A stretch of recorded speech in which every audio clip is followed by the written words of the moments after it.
नमस्कार, स्वागत है आपका बिहार लाइव नाउ में। मैं मुकेश चौरसिया आज की तमाम खबरों के साथ हम आपके सामने हाजिर हैं। आप हमें देख सकते हैं नेट विजन केबल नेटवर्क के चैनल नंबर 361 पर और हमारे फेसबुक और यूट्यूब प्लेटफॉर्म्स पर। अगर आपके यहां नेट विजन का केबल नेटवर्क नहीं है तो आप इन नंबरों पर संपर्क कर सकते हैं जो नीचे आप देख रहे हैं, जो कि सबसे सस्ता और सबसे अच्छा है। तो करते हैं खबरों की शुरुआत। सबसे पहले एक नजर आज के हेडलाइंस पर। हेडलाइंस स्पॉन्सर्ड बाय मां भवानी डेकोर प्राइवेट लिमिटेड, मतलब a complete floor solution, new 0 mile Dadar road Muzaffarpur. वो sponsored by Shri mobile India, Santosh ji की नंबर 1 मोबाइल शॉप, पानी टंकी चौक, मिठनपुरा, मुजफ्फरपुर।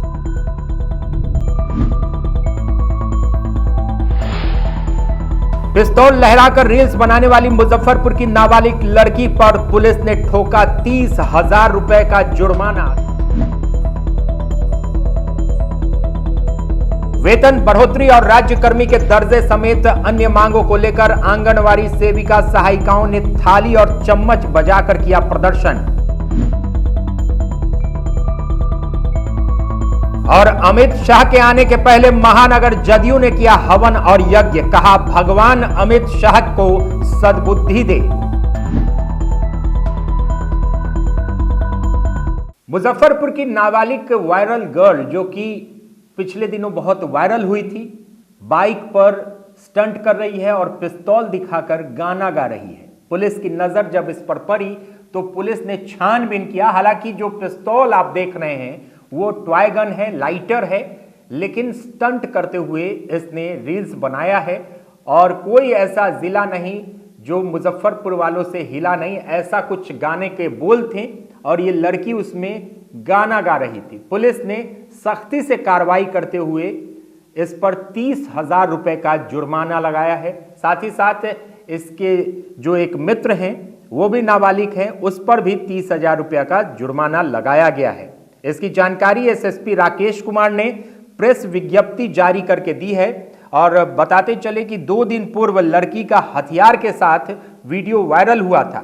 वीडियो वायरल होते ही पुलिस हरकत में आ गई, जिसके बाद पुलिस ने लड़की को हिरासत में ले लिया। उसके साथ हथियार के बारे में पूछताछ की गई। इसी बीच उसने अपने एक दोस्त का नाम पुलिस को बताया। पुलिस ने युवक को भी हिरासत में लिया, उसका भी एक वीडियो वायरल हुआ था। और जांच के दौरान इनसे जो मोटर व्हीकल एक्ट है उसके तहत 30,000 रुपए का जुर्माना लिया गया है। और जुर्माना लेकर इनके परिवार वालों को सख्ती से हिदायत देकर परिवार के पास सौंप दिया गया है। तो रील्स बनाइए, लेकिन इस तरह की कोई हरकत न कीजिए जिससे आप पुलिस के पचड़े में फंस जाएं और कानून आपको लपेटे में ले ले। इसलिए कानून की हद में रहकर रील्स बनाना चाहिए। आजकल वायरल होने का बहुत ज़्यादा ट्रेंड है, तो वायरल होने के लिए सिर्फ सड़क पर बाइकिंग करके या फिर हाथ में पिस्टल लेकर हीरो बनने के अलावा आप बहुत सारी चीज़ों को ऐसा कर सकते हैं जिससे आप वायरल हो सकते हैं।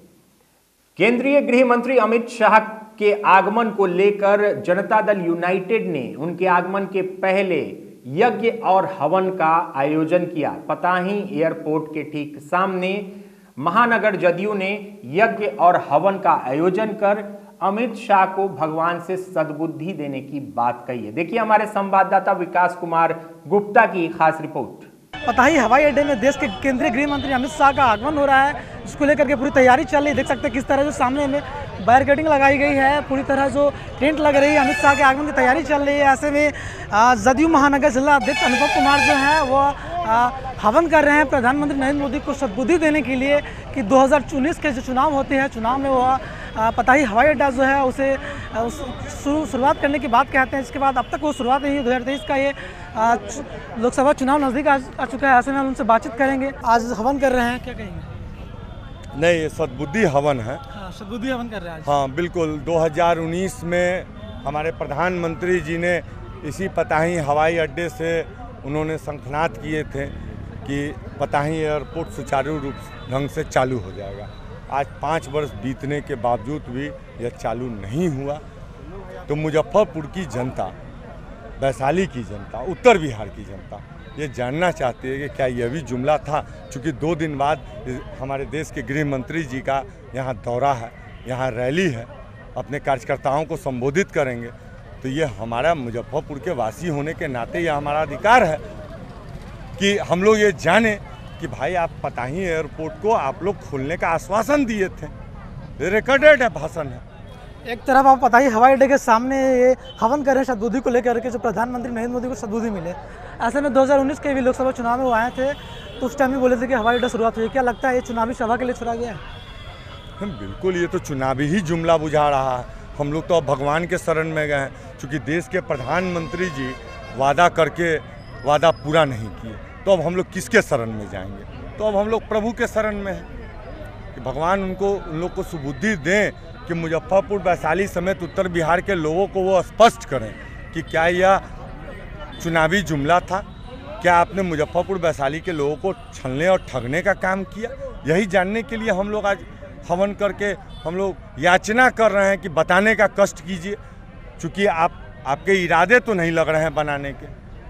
भाजपा नेता का कहना है कि पताही हवाई अड्डे के लिए जो जमीन की जरूरत है वो जमीन नहीं मिल पा रही है। देखिए, एक तो मैं इस बात को नहीं जानता, क्योंकि हम लोग सीधे तौर पे जानते हैं कि 19 में प्रधानमंत्री जी ने वादा किए थे कि यहीं से कि एयरपोर्ट चालू होगा। शायद आप थे कि नहीं उस चुनावी सभा में? बिहार सरकार की जो है वो इनका साफ कहना है कि ये जमीन एक्वायर नहीं कर पा रही, उसके कारण जब से जमीन एक्वायर कर लेगी तब से पताही हवाई अड्डे का कार्य शुरू हो जाएगी। नहीं, मैं दरभंगा में तो ज़मीन दे दिया गया एम्स बनाने के लिए। अब बताइए वहाँ क्या दिक्कत हो रहा है? ज़मीन भी कहीं पसंद या नापसंद होती है। ज़मीन तो राज्य सरकार कर रही है कि भरवा कर दी एम्स, अब कह रहे हैं कि हम वहाँ नहीं बनाएंगे, क्योंकि बनाने का इरादा नहीं। देखिए, जहाँ इरादा होता है, जहाँ दृढ़ संकल्प होता है, वहाँ पे नतीजा होता है। जैसे कि कल माननीय नेता ने 1,20,000 लोगों को गांधी मैदान में मुख्यमंत्री जी ने नियुक्ति पत्र बांट के इस देश को एक मैसेज दे दिया कि बोलने से नहीं होता, आप नियुक्ति पत्र हम लोग ने बांटने का काम किया। 7 दिसंबर को पुनः फिर एग्जाम हो रही है बीपीएससी की, 1 लाख से ज़्यादा फिर लोगों को नियुक्ति पत्र दिया जाएगा। अब बताइए कि हम लोग काम कर रहे हैं तो हम पे प्रश्न उठा रहे हैं। आप 19 में 5 साल पहले आप वादा किए, आपसे लोग प्रश्न पूछ रहा है तो आप उल्टे आरोप लगा रहे हैं। अरे भाई, इरादा नहीं है आपको बनाने का, इसी के लिए तो हम लोग आपसे जानना चाहते हैं कि आप बता दीजिए कि ये भी चुनावी जुमला था। आपने मुजफ्फरपुर, वैशाली समेत उत्तर बिहार के लोगों को ठगने और छलने का काम किया। एनडीए उसमें भी आरोप लगा रही है कि जो थी उसमें धांधली हुई है शिक्षक बहाली में। अरे बता तो दिए कि हम लोग कर रहे हैं, हम लोग काम करके दे रहे हैं। अब तो 1,20,000 तो भाजपा के यूपी की प्रवक्ता की बेटी को भी शिक्षा में, अब पता इन भाजपा वालों से पूछ लीजिए कि किसको क्या दे करके आए थे। भाजपा की प्रदेश की कोई प्रवक्ता है, उनकी बच्ची को भी हुआ है इसमें, जो एक सूचना आई है हम लोगों को, तो उनसे भी ज़रा पता लगवाइए। मतलब हम लोग काम कर रहे हैं, हम लोग लाखों लोगों को रोजगार दे रहे हैं माननीय मुख्यमंत्री जी, और ये उल्टी मतलब कि गंगा उल्टा बह रही है। इसलिए तो आज हम लोग इधर देख रहे हैं, हम लोग अग्नि देवता के सामने अग्नि को साक्षी मान के हम लोग अब भगवान के शरण में हैं। तो कोई उपाय नहीं दिखा। INDA ये अगर मौका देती है तो क्या आप लोग क्या देंगे? क्या मौका देना है? मौका ही मौका है। पूरा प्रचंड बहुमत की सरकार है दिल्ली में, अब कैसा मौका उनको दिया जाए? प्रचंड बहुमत की सरकार है दिल्ली में इस समय, अब कैसा मौका इस देश के लोगों से आप चाहते हैं? इस बिहार के लोगों से आप कैसा मौका चाहते हैं? 2019 में इसी मैदान से शंखनाद हुआ था, आज अक्टूबर 2023 है, कुछ नहीं है। ये चुनावी सभा हो गया, इसे एयरपोर्ट का मैदान बोलना बंद कर देना चाहिए। इसके चुनावी सभा मैदान इसको घोषित कर दीजिए। 24 में अगर मौका जनता देती है तो क्या करेंगे आप लोग? बनाएंगे एयरपोर्ट? अरे बिल्कुल बनाएंगे हम लोग, तो जो करेंगे तो जो हम सिंपल बात है, आप मुजफ्फरपुर के ही रहने वाले हैं, बिहार के रहने वाले हैं। आप खुद अपने नज़र पे ज़रा नज़र डाल के देखिए कि जो भी काम हुआ है बिहार में वो नेता के द्वारा हुआ है। नेता मतलब श्री नीतीश कुमार के द्वारा, माननीय मुख्यमंत्री जी के द्वारा किया गया, बिहार सरकार के द्वारा किया गया। आपको ये सड़क, बिजली, पानी, नल जल, महिला आरक्षण इन लोग सोच रहे हैं, हम लोग दे देने का काम किए। यही तो फर्क है कि हम लोग कर रहे हैं तो हम लोग पे प्रश्न उठता है, आप बोल करके भी नहीं कर रहे हैं तो आपसे लोग डर के पूछे भी नहीं। तो भाई अब हम लोग भगवान के तो शरण में जा सकते हैं ना, उतनी तो आज़ादी है ना, बस उसी के लिए हम लोग भगवान के शरण में हैं। तो हम बातचीत कर रहे थे जो जदयू के जिला अध्यक्ष महानगर हैं, अनमोल पुरोहित से बातचीत की। उन्होंने सबसे बताया कि जो सद्बुद्धि के लिए जो प्रधानमंत्री नरेंद्र मोदी जो हर बार जो लोकसभा चुनाव में आते हैं वादे करते हैं, वादे में जो सद्बुद्धि उनको देने की बात कही जा रही है। जो जदयू के जो जिला अध्यक्ष थे उन्होंने बातचीत की, उन्होंने साफ साफ बताया कि उन्हें प्रधानमंत्री नरेंद्र मोदी को और जो भाजपा के जो नेता है उन्हें सद्बुद्धि मिले कि पताही का जो हवाई अड्डा है उससे चुनावी सभा के लिए न छोड़े, जल्द से जल्द पताही हवाई अड्डा का जो कार्य है वो शुरू करे। ऐसे में आज हवन भी किया गया, आप देख सकते तस्वीरों में। बने रहे बिहार लाइव नाउ के साथ, विकास गुप्ता की रिपोर्ट। मुजफ्फरपुर में आज 36वें दिन आंगनवाड़ी सेविका सहायिकाओं ने आंदोलन किया। आज आंगनवाड़ी सेविका सहायिकाओं ने 36वें दिन थाली और कटोरा पीटकर चम्मच बजाकर मुजफ्फरपुर समाहरणालय परिसर में आंदोलन किया। उनकी जो 5 सूत्री मांग है उस मांग को लेकर उन्होंने आंदोलन किया है, जिसमें कहा जा रहा है कि उन्हें राज्य कर्मियों का दर्जा दिया जाए, साथ ही साथ वेतन की बढ़ोतरी की जाए। प्रखंड स्तर से शुरू ये धरना अब समाहरणालय मुजफ्फरपुर पहुंच गया। आज 36वां दिन है, अभी तक इनके मांगों पर कोई विचार नहीं किया गया है। आज आंगनवाड़ी सेविकाओं ने अपने सर पर काली पट्टी लगाकर आक्रोशित होकर चम्मच थाली बजाकर प्रदर्शन किया और राज्य सरकार को जगाने की बात कही। हम लोग आज सर धरना प्रदर्शन 29 तारीख से चल रहा है, लेकिन हम लोग की मांगे सरकार नहीं सुन रही है। आज सभी बहनें आक्रोशित हो गई हैं। जब तक उनका मानदेय नहीं, जो मांगे हैं वो नहीं पूरी होती है, तब तक सब ये धरना जारी रखेंगे और लड़ाई आगे बढ़ाएंगे। और हमारी मांगे 5 मांगे हैं, मुख्य मांगे। हम लोग को 10,000 रुपये प्रोत्साहन। केंद्रीय गृह मंत्री के मुजफ्फरपुर आने के बाद राजनीतिक हलचल, साथ ही साथ पताही हवाई अड्डे को शुरू करवाने की मांग तेज हो चुकी है। केंद्रीय गृह मंत्री 5 नवंबर को मुजफ्फरपुर में आ रहे हैं। पताही हवाई अड्डे पर ही उनका कार्यक्रम भी होना है, जनसभा को संबोधित करेंगे केंद्रीय गृह मंत्री अमित शाह। मुजफ्फरपुर में 5 नवंबर को गृह मंत्री अमित शाह पहुंच रहे हैं। ऐसे में पताही हवाई अड्डा में उनका रैली है। काफ़ी लोग, लाखों में लोग की संख्या में लोग पहुंचेंगे। और अब जो है पताही हवाई अड्डा को लेकर जो है कि वहां से प्लेन उड़े, इसको लेकर अब आम पब्लिक जो है वह लगातार फिर से एक बार मांग कर रहे हैं। हालांकि कुछ दिन पहले भी पूर्व मंत्री सुरेश शर्मा ने कहा था कि इस साल ही पताही हवाई अड्डा से उड़ान उड़ना शुरू हो जाएंगे। ऐसे में अभी भी कहीं ना कहीं लोगों को जो है नहीं लग रहा है कि पताही हवाई अड्डा फिर से अभी एक बार चालू हो पाएगी। ऐसे में आप हमारे पीछे तस्वीर देख सकते हैं, कई लोग जो हैं आज पद यात्रा को लेकर निकले हैं। बात करेंगे आखिर क्यों निकालना पड़ा। हम लोग को पदयात्रा इसलिए निकालना पड़ा कि माननीय प्रधानमंत्री नरेंद्र मोदी जी के द्वारा जो आश्वासन दिया गया कि यहाँ से हवाई जहाज़ उड़ेगा, लेकिन अभी तक हम लोग को उस आश्वासन को धरातल पर उतरते हुए नहीं देखा जा रहा है। और आज से कुछ दिन पहले हमारे पूर्व मंत्री सुरेश शर्मा जी के द्वारा भी आश्वासन मिला कि इसी साल हवाई अड्डा यहाँ से चालू होगा, लेकिन अभी तक उसमें कोई काम नहीं हो रहा है। वहाँ पर गांजा भांग पीने वाले का इकट्ठा हो रहा है। वहाँ से तरह तरह की षड्यंत्र रचने वाला लड़का लोग, चाहे ये लोग वहाँ पे जमा हो रहा है। लेकिन हम लोग का यह मांग है हमारे मुजफ्फरपुर वासियों का कि यहाँ से जो मोदी जी जो आश्वासन दिए कि हवाई जहाज़ उड़े, वह उड़ान होना चाहिए। नहीं अगर उड़ान होता है तो हम लोग इस 9 साल से प्रधानमंत्री मोदी जो हैं, देश के प्रधानमंत्री हैं, उन्होंने वादा भी किया था, लेकिन अभी तक ऐसा कुछ वहाँ दिख नहीं रहा है जो उड़ान हो सके वहाँ से पताही हवाई अड्डा से। अब क्या कहिएगा। वहाँ से उड़ान नहीं हो पा रहा है, इस पर कहीं ना कहीं केंद्र सरकार हम लोग के साथ बेईमानी कर रही है। लेकिन केंद्र सरकार का दावा है कि बिहार सरकार जो है वह ज़मीन मुहैया करा दे और हम चालू करवा दें। ये एक दूसरे पर छीटा कसी कसने की बात है। पहले भी एनडीए की गठबंधन रही है, उसमें ये बात कहाँ उठ रही थी। 9 साल से सरकार है यहाँ पर, दोनों की थी अब पहले भी, तो उसमें तो ये काम होना चाहिए ना। आज जब हटी है गठबंधन से तो छीटा कसी कस करके हम लोग को बुर्बक बनाने का काम किया जा रहा है। क्या लगता है अमित शाह पहुँचेंगे पताही हवाई अड्डा से, क्या उड़ान शुरू हो जाएगी। देखिए, वो देश के गृह मंत्री है और भारतीय जनता पार्टी के बहुत बड़े नेता है। उनकी रैली को कोई बाधित नहीं कर सकता है, मगर जो वैशाली लोकसभा क्षेत्र की जनता और मुजफ्फरपुर लोकसभा की जनता को माननीय प्रधानमंत्री 30 अप्रैल 2019 को विशाल जनसभा में आश्वासन दिए थे, उस आश्वासन को पूरा नहीं हुआ है और फिर 2024 का लोकसभा का चुनाव आ गया है। तहत जो जनसभा किया जा रहा है, तो हम लोग को, आम जनता को बहुत बड़ा यह ठगा महसूस हो रहा है। पूर्व मंत्री जो है उन्होंने आश्वासन दिया कि दिसंबर तक जो है वहाँ से उड़ान शुरू हो जाएगी। उसी के कुछ दिन के बाद फिर से एक बार जिला अध्यक्ष हम भाजपा के रंजन कुमार कह रहे हैं क्या कि जब बिहार सरकार ज़मीन का मुआवजा ज़मीन दे देंगे उसके बाद हम लोग यहाँ से भाजपा के केंद्र जो सरकार है मोदी जी उड़ान करेंगे।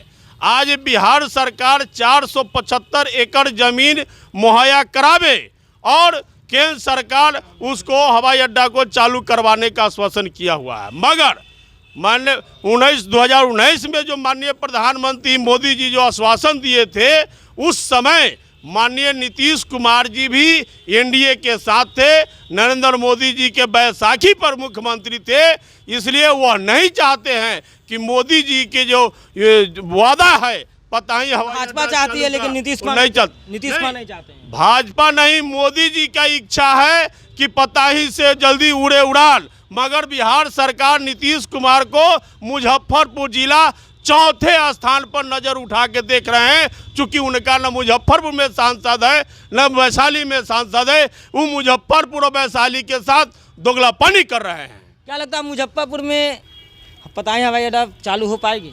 देखिए, मुजफ्फरपुर में पताही हवाई अड्डा चालू हो पाएगी या मुजफ्फरपुर नहीं, पूरे नॉर्थ बिहार के लोगों का भावना है कि यहाँ चालू हो। यहाँ से लोग पटना जाते हैं, दरभंगा जाते हैं, उसमें जाम में फंसते हैं, 6 घंटा 8 घंटा डिस्टर्ब हो रहा है पब्लिक। ये टाइम का बर्बादी नहीं होगा, नॉर्थ बिहार से अच्छा राजस्व की प्राप्ति होती है, फिर भी यहाँ सुविधा मुहैया नहीं है। इसलिए और माननीय प्रधानमंत्री जी भी बोले हैं कि यहाँ से जल्द उड़ान उड़ेगा, लेकिन 5 साल बीत गया, अभी तक उड़ान नहीं उड़ा।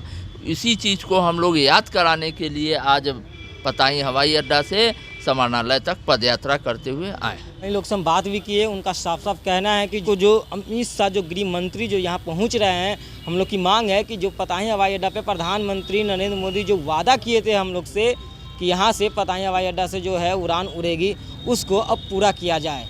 ऐसी खबर को देखने के लिए हमारे साथ बने रहें बिहार लाइव नाउ। मानदेय बढ़ोतरी समेत अपने विभिन्न मांगों को लेकर आज बिहार विद्यालय रसोइया संघ की तरफ से एक संयुक्त प्रेस वार्ता की गई। रसोइया यूनियन, मध्याह्न भोजन यूनियन की संयुक्त कॉन्फ्रेंस आज 3 नवंबर 2023 को कर रहे हैं। कॉन्फ्रेंस का उद्देश्य है कि 31 अक्टूबर 2023 को बिहार विद्यालय रसोइया यूनियन, बिहार विद्यालय रसोइया यूनियन, बिहार विद्यालय रसोइया संघ एकटू, बिहार विद्यालय रसोइया संघ AITUC, Bihar mid day meal कर्मचारी यूनियन सीटू का संयुक्त तत्वाधान में पटना में मुख्यमंत्री के समक्ष प्रदर्शन किया गया और प्रदर्शन में के माध्यम से मुख्यमंत्री को चेतावनी दी गई कि रसोइया को सरकारी कर्मचारी का दर्जा, न्यूनतम मजदूरी प्रति माह 22,000 रुपया, सामाजिक सुरक्षा, पेंशन, पीएफ सहित सभी जनवादी अधिकार, उनको छुट्टी की सुविधा, सभी तरह के अर्जित अवकाश की सुविधा सहित 13 सूत्री मांगों को लेकर हम लोगों ने प्रदर्शन किया। उनको चेतावनी दिया कि ये जो रसोइया का संयुक्त गठबंधन बना है, ये 29 नवंबर तक हम लोग सरकार के उचित जवाब का हम लोग इंतज़ार करेंगे। सरकार हमारे सवालों का समाधान नहीं करती है, समस्याओं का समाधान नहीं करती है, क्योंकि आज आसमान छूती महंगाई के दौर में रसोइया को प्रति माह 1650 रुपये और साल में 10 माह के लिए दिया जाता है। इतने रुपये में रसोइया अपने परिवार के लिए गैस सिलेंडर, तेल मसाला भी जुटा नहीं पा रही है। वैसे स्थिति में उनके लिए बच्चे का भोजन कराना, बच्चे की पढ़ाई की व्यवस्था करना, परिवार के सदस्यों को बीमार पड़ने पर इलाज कराना और आवश्यक वस्तुओं की आपूर्ति करना मुश्किल है। ऐसे स्थिति में रसोइया आज रोड पर उतरने के लिए बाध्य हैं। इसलिए आज के प्रेस कॉन्फ्रेंस के माध्यम से मैं आपके मीडिया के माध्यम से सरकार को आगाह करना चाहता हूं, ये समय रहते हुए 29 नवंबर 2023 तक अगर सरकार रसोइया के समस्याओं का समाधान नहीं करती है तो 30 नवंबर से पूरे बिहार भर में रसोइया का अनिश्चितकालीन हड़ताल होगा और इस हड़ताल में जो बच्चे का भोजन बाधित होगा, विद्यालय में भोजन नहीं बनेगा, इसकी जिम्मेवारी रसोइया यूनियनों की नहीं होगी, ये सरकार की होगी। इसके लिए पूरी तरह सरकार जिम्मेवार होगी। बीपीएससी शिक्षक परीक्षा में पास बिहार के अभ्यर्थी तो खुश हैं ही, लेकिन बिहार के साथ साथ अन्य राज्यों से पास किए हुए जो अभ्यर्थी हैं, जिन्हें बिहार बीपीएससी शिक्षा परीक्षा में सफलता मिली है, वो भी काफ़ी खुश आ रहे हैं। उत्तर प्रदेश के कुछ अभ्यर्थियों से हमारे संवाददाता विकास कुमार गुप्ता ने बात की है। देखिए एक रिपोर्ट। इस वक्त मौजूद है लंगर सिंह महाविद्यालय में। अभी थोड़ी देर पहले आज जो बीपीएससी के अभ्यर्थी थे, जो बीपीएससी एग्जाम क्वालिफाइड किए थे, उनको नियुक्ति पत्र मिल चुके हैं। ऐसे में हमारे साथ बातचीत करने के लिए कई सारे हैं। जो कहाँ से भैया? यूपी से। यूपी से? यूपी में नौकरी नहीं मिल रहा? जी हाँ, आना पड़ा। नहीं, योगी सरकार को सीखना चाहिए बिहार सरकार से। 4 साल से वहाँ पर इंतजार कर रहे थे, नौकरी के लिए नहीं मिला, तो बिहार सरकार ने वो काम कर दिया जो यूपी सरकार ने नहीं किया। कहाँ से भैया? यूपी बस्ती से। आप कहाँ से? नालंदा से। आप? यूपी। यूपी में नौकरी नहीं मिली थी, जो बिहार आना पड़ गया? यूपी नौकरी दे रहा है, लेकिन अभी फिलहाल जो टीचर की जो वैकेंसी 2019 के बाद नहीं निकली और बिहार सरकार ने दी, तो बिहार आना पड़ा। तो योगी जी कुछ कर रहे हैं टीचर के लिए? नहीं, क्यों नहीं कर रहे हैं, डेफिनेटली कर रहे हैं, लेकिन अभी 2019 के बाद से अभी बहाली नहीं हुई है बस। आप कहाँ से भैया? उत्तर प्रदेश। उत्तर प्रदेश। यहाँ सब उत्तर प्रदेश गोरखपुर जिले से। गोरखपुर से? गोरखपुर में यूपी में कहीं नौकरी नहीं मिल रहा है अभी? नहीं, नौकरी मिल रहा है। टीजीटी, पीजीटी, जीआईसी सबकी वैकेंसी आ रही है, बस प्राथमिक शिक्षक की वैकेंसी 2018 के बाद से नहीं आई है। तो डीएलएड किए थे आप? डीएलएड 2017 बैच के, 2016 तक बैच के लिए नियुक्ति आ चुकी थी, लेकिन 2017 के बाद के लिए जो डीएलएड वाले उनके लिए नियुक्ति अभी नहीं आ रही है। उनके बाद नियुक्ति नहीं है, इसलिए यहाँ पे बिहार में आके फॉर्म भरना पड़ेगा। जी, और नीतीश कुमार को बहुत बहुत बधाई, जिन्होंने हम लोग को मौका दिया। और हम नीतीश सरकार को ये आश्वासन देना चाहते हैं कि हम सारे यूपी के जितने वासी हैं सब लोग अपनी निष्ठा के साथ यहाँ काम करेंगे और उनको शिकायत का मौका नहीं देंगे। आप तो बेरोजगार वाले हो गए, अब जो बेरोजगार वाले हैं उनको क्या प्रेरणा देंगे? उनको देंगे कि वो अच्छे से तैयारी करें। नीतीश सरकार फिर सेकंड चरण की बाहरी निकाल रही है, उसमें फॉर्म भरें और कड़ी मेहनत करके, परिश्रम करके उसको उस बाधा को पार करके आप नियुक्ति लें। कितना मेहनत लगा था इसको निकालने में? कड़ी मेहनत करना पड़ा था, लगभग 3-4 महीना तो बहुत ज़्यादा मेहनत करना पड़ा था। इससे पहले वो क्या पढ़ाते थे? इससे पहले तैयारी ही करते थे। किस चीज़ की? पीसीएस की। पीसीएस की? तब जाके स्टेट पीएससी बीपीएससी का एग्जाम निकल गया टीचर वाला? जी जी जी। कहाँ से भैया आप? अयोध्या, उत्तर प्रदेश। उत्तर प्रदेश? अयोध्या। अयोध्या में नौकरी नहीं बढ़ रही थी, जो मुजफ्फरपुर आना पड़ गया, बिहार? अगर बढ़ रही होती तो प्रत्यक्ष को प्रमाण की आवश्यकता नहीं होती, ठीक है। अगर वहाँ पे प्राथमिक शिक्षक भर्ती आई होती तो हम लोग यहाँ शिक्षक बनने नहीं आते। वहाँ पे वैकेंसी नहीं आई 2018 के बाद में प्राइमरी की, इसलिए यहाँ आना पड़ा हमको। क्या लगता है बिहार को बदल दीजिए शिक्षा में? जरूर जरूर। हम चूँकि पहले से भी शिक्षा में कार्य कर रहे थे, 2015 से मैंने इंटरमीडिएट में पढ़ा रहा था और यहाँ से 1 to 5 में मेरा हुआ है। तो मैं इस बात के लिए आशा दिलाता हूँ कि यहाँ मैं पूरी निष्ठा के साथ जो है और अपनी जितना हमारा ज्ञान है उसके हिसाब से हम अच्छे से अपना कार्य करेंगे, कर्तव्य के साथ अपने। कहीं ना कहीं जो बिहार का एजुकेशन है उसमें बदलाव दिखेगा? बहुत ज़्यादा दिखेगा। जो चूँकि बीपीएससी से जो चयनित होकर के आए हैं और सब इनके अंदर एक जज्बा है बदलने के लिए, सब के सब कहीं ना कहीं इसमें से 50% ऐसे हैं कि जो पहले से शिक्षक का कार्य कर चुके हैं। तो वो जब आएंगे तो फिर अपने पूरे ईमानदारी के साथ पूरे अच्छे से ढंग से पढ़ाएंगे। बिहार के एजुकेशन सिस्टम को टॉप पे पहुंचाने का कार्य हम लोग करेंगे, देश में नंबर 1 पे पहुंचाने का काम करेंगे। बिहार को आगे बढ़ाइएगा? पूरी तरह से तन मन धन हर प्रकार से बिहार को आगे लेकर जाने का काम करेंगे। रोजगार वाले हो गए, आप शादी भी हो चुका आपका? नहीं हुआ है सर। दहेज लीजिएगा? नहीं, दहेज नहीं लेंगे। कहीं नहीं लीजिएगा? नहीं, मान लीजिए कि ये गलत बात है, दहेज नहीं लेंगे। अपने अगर हम बन चुके हैं तो किसी और की लाइफ भी बन जाएगी उसी हिसाब से। दहेज क्या, दुल्हन ही दहेज है। दहेज प्रथा सही नहीं है? नहीं, दहेज प्रथा सही नहीं है। आप कहाँ से भैया? हम भी यूपी से ही भैया। यूपी से? अम्बेडकर नगर। जी सर। तो कितना बदलेगा बिहार अब आप लोग जैसे बीपीएससी क्वालिफाइड टीचर आ रहे हैं मुजफ्फरपुर बिहार में पूरे? इतने अच्छे मतलब क्वालिफाइड टीचर आने के बिहार की शिक्षा व्यवस्था निश्चित रूप से उच्च स्तर में बढ़ेगी। मतलब बिहार की दशा बदलने वाली है, क्योंकि हम लोग इतना मेहनत करके यहाँ आए हैं तो अच्छी तरह से अपना 100% देने की कोशिश करेंगे। इस तरह से अपनी बात को हम विराम देते हैं, बस कीजिए। और भी हमारे साथ उनसे बातचीत करेंगे जो है जो यूपी से आए हुए हैं। अच्छा भैया, एक बात बताइए, यूपी में जो नौकरियां नहीं मिल रही थी योगी जी के राज में? जी जी भैया, मिल रही होती तो वही आप बताइए कि आते हम लोग क्यों यहाँ पे। अभी मैं लेखपाल, यूपी लेखपाल में सिलेक्टेड हूँ, लेकिन अब उसका अभी जान रहे हैं 19 सितंबर से लेकर के 30 नवंबर तक का डॉक्यूमेंट वेरिफिकेशन चल रहा है। और यहाँ आप देख लीजिए, यहाँ 20 तारीख से काउंसलिंग हुआ और 30 तारीख तक, 30 पहले तक का कंप्लीट हो गया और इस आज ज्वाइनिंग मिल गई। केंद्रीय गृह मंत्री अमित शाह के आगमन को लेकर पताही हवाई अड्डे में सिक्योरिटी पूरी तरह से बढ़ा दी गई है। पूरी पताही हवाई अड्डे को पुलिस छावनी में तब्दील कर दिया गया है। यहाँ पर डॉग और बम स्क्वाड को भी तैनात किया गया है। समय समय पर डॉग स्क्वाड और बम स्क्वाड यहाँ पर निरीक्षण कर रहे हैं। देखिए इस पर हमारे संवाददाता अब्दुल जब्बार की एक खास रिपोर्ट। 5 नवंबर को देश के गृह मंत्री माननीय अमित शाह जी का कार्यक्रम मुजफ्फरपुर के पताही एयरपोर्ट पे है और अभी वही एयरपोर्ट है जहां पे हम खड़ा है, जहां पे पीछे आप देखेंगे तो बड़ी सी पिंडाल बन रही है।